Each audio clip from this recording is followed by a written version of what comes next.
نحمده ونصلي على رسوله الكريم أما بعد فأعوذ بالله من الشيطان الرجيم بسم الله الرحمن الرحيم قال الله تبارك وتعالى يا أيها الرسل كلوا من الطيبات واعملوا صالحا وقال تعالى يا أيها الناس كلوا مما في الأرض حلالا طيبا ولا تتبعوا خطوات الشيطان إنه لكم عدو مبين صدق الله العظيم. زما عزتمندو او دی الله په دین باندې مې نورونو الله جل شانه په دې خپل بندګانو باندې ډېر نعمتونه دي او دغه نعمتونو بارکه الله جل شانه فرمای وان تعدوا نعمت الله لا تحصوها. رب العالمین فرمای که تاسو زما د دې نعمتونو ګینتی کوئ شمار کوئ هغه نشئ شمارلی. په دې نعمتونو کې د ټولو لوی نعمت هغه ایمان دی. دا ډېر لوی نعمت دی ځکه که یو سړي سره ایمان نشته نو که دې حلال کاروبار کې بیا هم ناکامه دی. دا ایمان ډېر لوی څیز دی. جناب نبی کریم صلی الله علیه وسلم فرمایي مومن د پاره اسمان کې دوه دروازې دي، یو د عمل دروازه ده، یو د رزق دروازه ده. فاذا مات بکیا علی. د الله نبی فرمایي کله چې دا انسان نه دی، دا مومن بنده دا وفات شي، دا دواړه دروازې پسې جاړي. نو دا دواړه دروازې ولې جاړي؟ دا صرف او صرف د ایمان په وجه باندې. په نعمتونو کې اعلی نعمت هغه ایمان دی.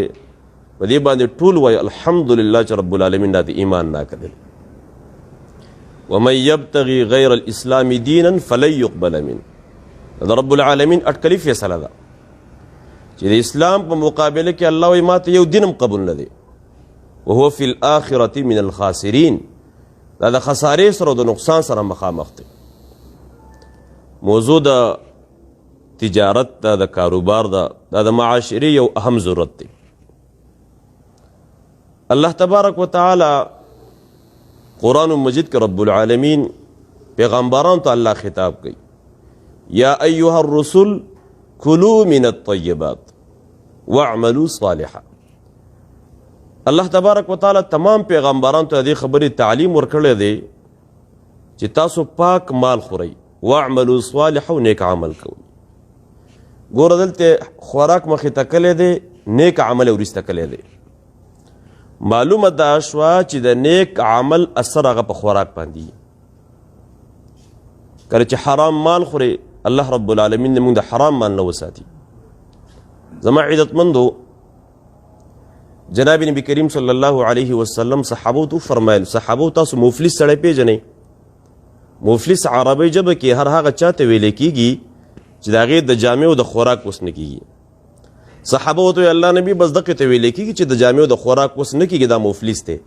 نبی علیه السلام ویل نه، دا خو د دنیا غریب دی او دا خو بېشکه مونږ ولیدله چې ډېر غریباران خلک چې نن هغه ګډې بیزې ساتي بل ورځ ګوري هغه د بلډینګونو مالکي. مفلس هر هغه چاته ویلی کېږي د دواړو جهانو سردار فرمایي چې د قیامت په ورځ باندې د حشر میدان ته راوستلی شي او د دې سره نیکۍ به دومره ورسره لکه د احد د غر برابر. یعنې دومره د نیکۍ کارونه به کړي. لیکن د دې نه چار چاپېره خلک راتاو شي یا الله دا د انصاف او د عدل میدان دی. ربه زما مال یې والې زما حق یې خوړلی دی. الله دې ته به هر چا ته به نن د قیامت هر انسان ته به خپل عمل بدل میلاویږي. فرمایي د دې کس سره به باوجود د دې چې د احد د غر برابر نیکي ورسره وي خو یوه نیکي به ورسره پاتې نه شي. د دواړو جهانو سردار وفرمیل دا مفلس دی. دا داسې غریب شو چې دا به مالداره نشي. زما عزتمندو فرمایي که نه حلال مال زمونږ هر عمل کې د الله رضایي. ګور کاروبار کوو که نه د یو څو خبرو به خیال ساتو. یو دا ده چې مونږ تاسو د مونځ پابندي کوو. د مونځ پابندۍ کې باره کې راځي جناب نبی کریم صلی الله علیه وسلم فرمایي 15 انعامات الله ورکوي. یو پکې د ټولو بهترین انعام دا دی چې د دې کس د رزق تنګي به الله ختمه کړي. څومره ښکلې خبره ده. ته د الله حکم پوره کې رب العالمین بستا په یو څیز کې الله کمې نه راولي. یو د مونځ پابندي کوو، دویم جناب نبی کریم صلی الله علیه وسلم فرمایي من قرأ یاسین چا چې د ورځې په ابتدا کې د سورې یاسین تلاوت وکړو قضیت حوائجه د دواړو جهانو سردار فرمایي د ټولې ورځې حاجتونه به الله پوره کړي. اوس حضور صلی الله علیه وسلم صادق دی، د نبی علیه الصلاة والسلام قول او فعل د امت لپاره یو مضبوط دلیل دی. نو سورې یاسین پابندي کوو. د حضور صلی الله علیه وسلم یو صحابي سره لاس میلاو کو، لاس کې لږ سخوالی و، حالانکه نبی علیه الصلاة والسلام د مجاهد لاس نه دی ښکل کړی.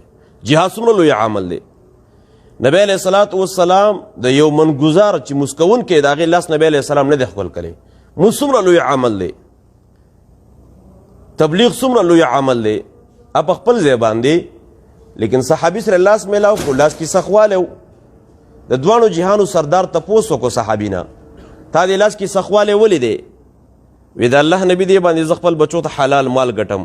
فرمایي حضور صلی الله علیه وسلم د هغه لاس پورته کو او د دواړو جهانو سردار د هغه د لاسونه چې کوم دی بوسه مانه د هغه لاس یې ښکل کړله. دا څومره لوی عمل دی. فرمایي التجار یحشرون یوم القیامة فجار. د دواړو جهانو سردار فرمایي څومره کاروباري خلک چې دی دا به د قیامت پر ورځ الله د ګناهګار ودرېږي، دا به ټول ګناهګار ودرېږي. څوک ګناهګار نه دی؟ الا هغه څوک ګناهګار نه دی چې دی په خپل کاروبار کې د الله نه ویریدو، ظلم یې ونه کو، زیاتې یې ونه کو، د ظلم نه ځان وساتو، بل وبره په خپل کاروبار کې نیکي وکړله، زیاتې د چا څه ونه کو. او درېیمه خبره په خپل کاروبار کې رښتیا ووي، دروغ یې ونه وي.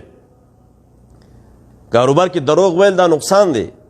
ځکه د ماعده پندو یاد ساتئ. ګورئ په دروغجن سړي باندې د الله لعنت ورېږي. او د لعنت علما معنی کوي لعنت دا دومره خطرناک څیز دی. فرمایي بعض علماو لیکلي کافر باندې هم لعنت مه وایه، او چې په کفر کې مړ شو بیا پې لعنت وایه. وایي په دې باندې څه دلیل دی؟ و دې باندې دلیل د الله کتاب د الله قرآن دی.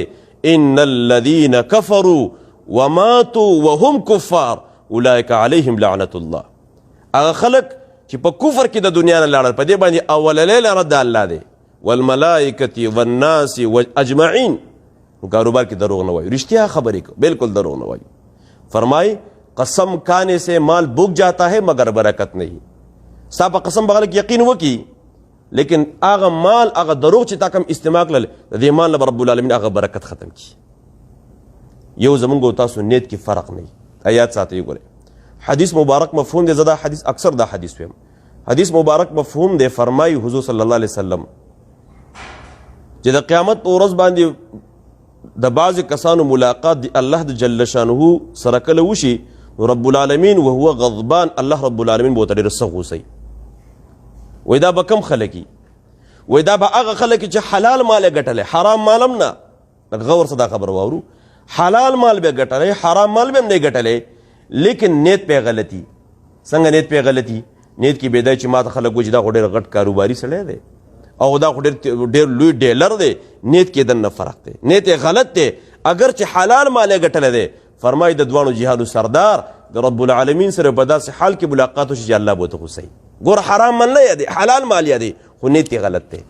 او فرمایي د کم سړي چې نیت دای چې زه د سوال نه بچ شم، زه د محتاجۍ نه بچ شم، زه د یو غریب مسکین خیال وساتم، زه د چا سره تعاون وکړم. فرمایي د دې کس د رب العالمین سره په داسې حال کې ملاقات وشي، فرمایي د دې کس د مخ نه به د څوارلسمې د سپومۍ غوندې پړقا خیږي. زما د دا کاروبار دی. کاروبار ابوبکر صدیق رضی الله تعالی عنہ شپږ د ریخمو دوکانونه و. کاروبار بس نه دی. عبدالرحمن بن عوف رضی الله تعالی عنہ کاروبار کړی، صحابه کرام هم کړي دي. کاروبار بس نه دی. فرمایي حلال کاروبار کول. داسې هم وایي چې یو سړی د حلال مال په نیت باندې ووتو او دې حلال کاروبار نیت باندې ووتو، واپس کور ته روان دی، خپل بچو له د خوراک سامان ناغستی. فرمای الله تبارک وتعالی د خپل بنده د شپېتو کالو د عبادت ثواب الله ورکوي. څومره لویه خبره ده.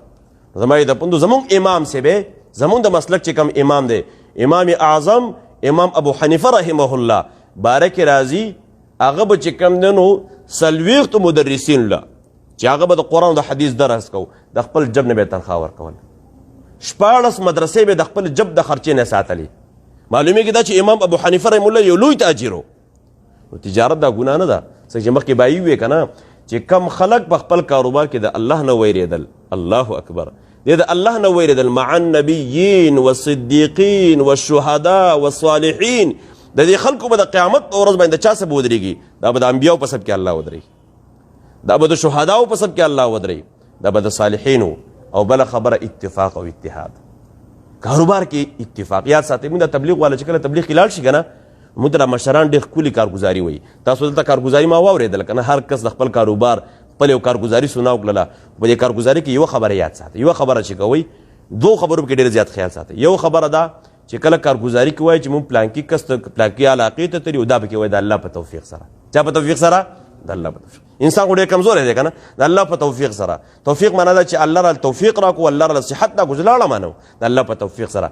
دویم دا چې کاروبار کې بس هغه ځای کې ګزاره وشو، هغه ځای ګزاره وشو، نو ځکه به د ګزارې په ځای باندې دا ټکي استعمال شي، الحمدلله کافي هلته کار وشو. دا الحمدلله لفظ موږ استعمالو، دا د الله شکر دی. او شکر باره کې الله څه وایي؟ لئن شکرتم لازیدنکم، وایي که چا شکر وباسو الله وایي سیوا به یې کم. ولئن کفرتم، نو قاضي فضل الله ډوکیټ صاحب نه دی ثوابۍ والا، اب دې ترجمه داسې کول، وایي کم سړی چې د سړي بچی نه جوړېږي الله وایي زما عذاب سخت دی. معنی ناشکري کوي، ناشکري به نه کو. الحمدلله الحمدلله د الله شکر به ادا کوي. یو دا د دې خیال وساتو. دویم ما تاسو مخکې د اتفاق خبره وکړه، تبلیغ والا چې کله لاړ شي که نه جماعت والا، وایي تاسو د محنت په مقابله کې د دې کار کوئ چې دا ټول جماعت والا اتفاق ساتئ. ولې؟ په اتفاق کې برکت دی، اتفاق کې په نیتونو کې فرق نه راځي.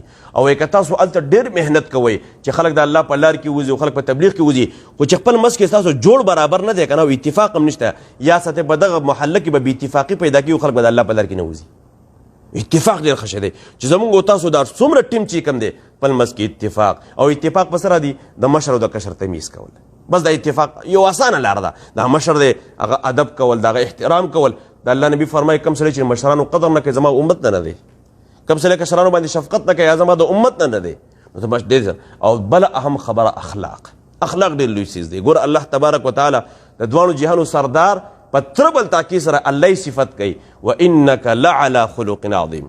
دې علما پوهېږي دلته تاکید ډبل راغلی دی، یعنې الله تبارک وتعالی وایي چې ته ډېر د لوی اخلاقو مالک یې. او د اخلاقو باره کې تاسو ته پته ده، زما یې د پوندو د دواړو جهانو سردار حضور صلی الله علیه وسلم فرمایي، حدیث مبارک مفهوم دی، د کم انسان چې اخلاق ښایسته و، غور څه خبره اورو که نه، د کم انسان چې اخلاق ښایسته و، د دواړو جهانو سردار فرمایي د ټولې ورځې رب العالمین د روژې ثواب الله ورکوي. لکه دې روژه نه ده نیولې خو اخلاق یې ښایسته دي، په ښکلي اخلاق په ښایسته فیشاني سره خلکو سره ملاقات کوي. لکه دوی چې ټوله ورځ روژه نیولي، د دواړو جهانو سردار فرمایي دونه ثواب الله ورکوي. او د کم انسان چې اخلاق ښایسته وي فرمایي د ټولې شپې رب العالمین د عبادت ثواب الله ورکوي. ټوله شپه اوده شه و اخلاق دې ښایسته دي، رب العالمین د ټولې شپې د عبادت ثواب الله درکوي. او علماو لیکلي دي فرمایي چې د قیامت په ورځ باندې په جنت کې به د حضور صلی الله علیه وسلم ګاونډ به د چا نصیب کیږي؟ د موس کوونکي، د مجاهدو، د مبلغو، د چا؟ فرمایي د حضور صلی الله علیه وسلم ګاونډ به هغه چاته نصیب کیږي چې د کم سړي په دنیا کې اخلاق ښایسته و. نو دا ډېر لوی څیز دی. کاروبار کې چا سره میلاویږو بد اخلاقي منع کوو، غلط خبر به هغه ته نه کوو. ګوره یاد ساتئ یوه خبره، کاروبار په دې کې د ټولو نه اهم څیز اخلاق دی. چا سره میلاویږي په اخلاقو باندې، السلام علیکم ورحمت الله، سلام پې اچول، که یو خبر هغه سیوا وکړي خیر دی، ته ورته وخانده، شاهد چې کوم دی هغه تا سره محبت په دې باندې پیدا شي. نو بد اخلاقي نه. دې وجه باندې زما د پوندو زمانه موضوع اوږدېږي، خو موږ تاسو په دې کاروبار کې د اعمالو پابندي کوو. اعمالو پابندي ده چې په لاره باندې ځو، کوشش داسې کوو چې د ذکر اهتمام پکې هم کوو، ذکر کوو، یا داسې چې موږ تاسو د مازه ټیم راشي موږ نه پرېږدو. ګوره یاد ساتئ بې لمازه نه دی، بې لمازه دا اصل کې بې لمازه نه دی، بې نمازه دی.